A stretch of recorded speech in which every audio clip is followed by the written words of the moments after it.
O Lord, draw near to us that we may draw near to you and walk in the consciousness of your presence every day of our life. Amen.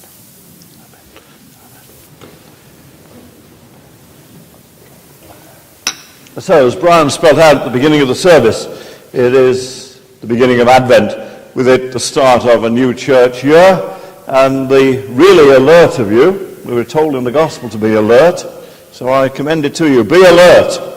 Your country needs alerts.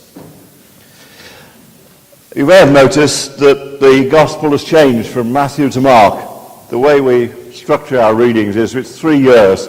Matthew, Mark, and Luke, and John filling in. And since Mark is short, we get lots of John this year, which is a jolly good thing too. So here you are, folks, in the beginning of year B of the lectionary. Advent at the beginning of the church's year, and the start of a new gospel. And since it is the beginning, we start at the end.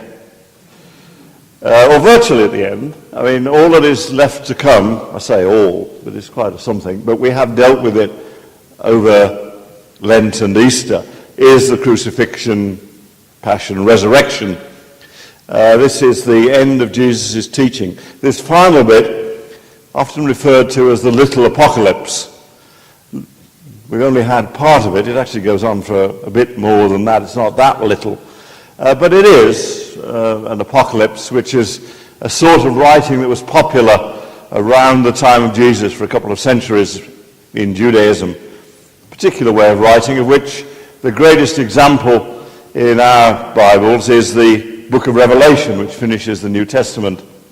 And if you want to get a handle on it, this particular style, do go on the website, Harrogate School of Theology and Mission. Google HSTM Harrogate, and you'll get the website. Do add the Harrogate, otherwise you'll get a firm of financial consultants in Manhattan. And listen to our last speaker, Ian Paul, who unpacked Revelation for me in a clearer way than I've ever heard it before. It is an apocalypse. It was a way of writing, and it has its own particular imagery and symbolism. It's almost like a code at times for those who are on the inside to understand, to explain the world and the deeds of God within it. And it uses vivid and often very dramatic, almost grotesque imagery, like a scarf cartoon almost. And this little apocalypse is comparatively restrained. But when it talks about the stars falling from heaven, whatever they may have actually thought was going to happen, they're thinking particularly about the kings and the emperors, the rulers of the world, who are represented by the stars. And when I talk about the powers of heaven shall be shaken, they're not only thinking about angels and spirits and all that underpinning of the world, they're thinking about its manifestations in this world, the very real powers and authorities which give form to the world, states, courts, tax collectors and traffic wardens. When I get to the end of the list, you see how hideously evil the whole construction is. It is a problem. This is the world. This is the world which God made and saw that it was very good and gave us as our home, that we might be his regents on it and reveal his glory in creation and live to his praise. On the other hand, this is the world as we know it. And in the New Testament, the word world has become changed into meaning. And the world is all the people on the earth busily organizing themselves without any reference to God, its creator, and his will and purpose for it. And that is the tension of the Christian life. We have to live in this world. We are part of it. God takes it seriously, so seriously that he sends his Son to be intimately part of it, to live like any other human being with the pains, anguishes, difficulties and distresses of human life and its joys as well. He embraces the world, embraces the lot of humanity, and displays God's love for it. But that is the message of Christmas. God comes to this world in love. That is the gospel. But it is a story of love rejected, and very quickly rejected. Arnold is already bracing himself because he's down to preach on the Sunday after Christmas. And what do we get on the Sunday after Christmas? Not more shepherds, not more cuddly lambs, not myrrh, frankincense and myrrh and stables. We get the massacre of the innocents. And he's going to have to read the massacre of the innocents and say, this is the gospel of Christ. Good luck to you. No sooner is God's love revealed in the world than the stark horror of the powers which rule it are revealed. The world is God's, and yet it is lost and perverted under his judgment. It is God's world, and he wants it back. And that is the message of apocalyptic, and the message of the prophets, and the message of Jesus, and the message of the Pope. Don't often quote the Pope, but my mate Francis went up to the EU and gave them a right old going over. You may have seen it in the papers. And I heard the BBC commentator saying, he went and he was highly political. No, he wasn't. Wasn't at all political. He was prophetic. It is the business of the prophet, of the apocalyptics, to speak truth to power. And he denounced them for many things, so much so that Nigel Farage went up afterwards and really shook him by the hand. It's not bad, is it, actually? On one issue at least, he's more Catholic than the Pope. But the basic charge he laid against the EU and its commissioners and all its monstrous works was that they had lost touch with their own ideals.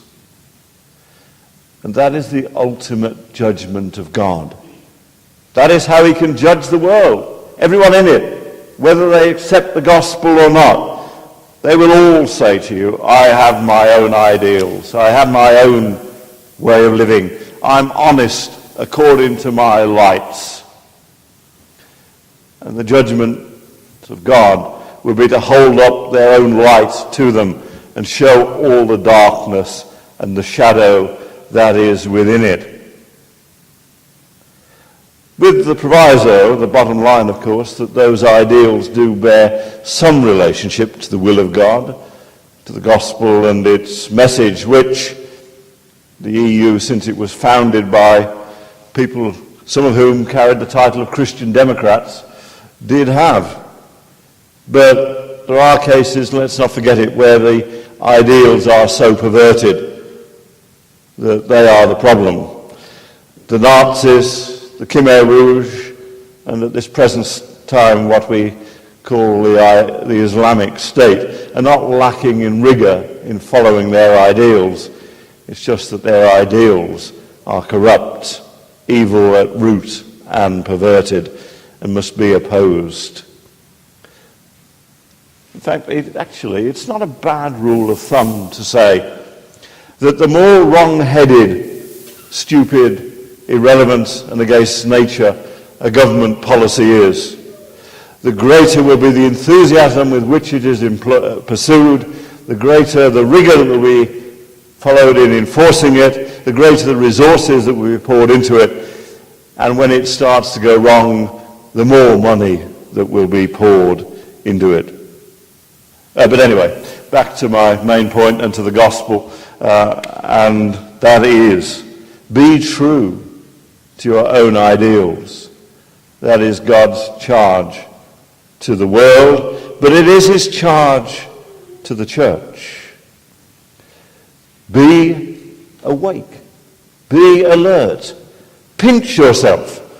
Or as Revelation puts it, that Apocalypse puts it to the church of Laodicea, return to your first love. Remember what you're here for. Remember what you're about. Remember the gospel you believe. Remember the obedience to which it calls you. Get out and serve the world. Look within and examine yourself. So we start the year, the Christian year, the run-up to Christmas, with a penitential season, with Advent, with this deep purple of mourning. And I learned this morning that the reason we have that, it looks pink, it's not. It's a lighter purple. Because on the third Sunday of Advent, you're allowed to relax your fast. So it's a lighter purple, less penitent, less rigorous. But you're in for 4 weeks of hard Lenten-like observance before you get the turkey. That's what Advent is supposed to be about. Before the good news breaks, a time of examination, of purging, of preparation. And I think the great gift that the church has to the world is not any answer to the world's problems. And the Pope didn't propose any particular reform to the EU. The church isn't actually very good at organising things. God forbid that you should ever put the clergy in charge of the world. What we have is this command to utter honesty, to self-examination. So we start every service with an act of confession. I heard of somebody who went to one of these plush American churches once as a guest preacher, and he noticed that there was nowhere in the whole service was there any act of penitence. And he remarked on this at the end, and they said, "Oh, no, that's negative thinking, and we're into positive thinking." I'm sorry. You need some serious negative thinking. The world needs honesty. Just basic honesty would have prevented the banking crisis. Just basic being honest with us would prevent so much of the disrepute into which politics has fallen, so much of the stupid headlines, so much of the posturing. Basic honesty. I came across a quote, I put it as a quote for the week on the news sheet from T.S. Eliot, and I think it sums up the problem with our modern world. They constantly try to escape from the darkness outside and within by dreaming of systems so perfect that no one will need to be good. So you can replace your conscience with a tick box. You can replace your heart with a computer system. You can close your eyes to what's actually going on as long as it follows the guidelines. And the world needs people who will be honest, who will take stock, who will call a halt when it needs to be called, who will go that extra mile beyond what the regulations command. And the greatest gift that the church can give is to be an example of humility, of self-examination, of honesty, and of humility. It's good that we have seasons when we emphasize that. Before we dive into the joy of Christmas, be it the serious joy of the gospel message or the sheer frivolous joy of the tinsel and the turkeys and the presents, which I enjoy as much as most, although I've never yet actually gone to kill anybody on Black Thursday in order to get a television. But that's the way it goes. It's preparing. We have a great gospel of the love of God to us. But it calls us to respond with our whole selves and to try and be worthy of that for which we were called. So yes, at the start of Advent, wake up, pinch yourselves, be alert, because the Saviour came to the world because the world needed saving. And that, friends, includes us.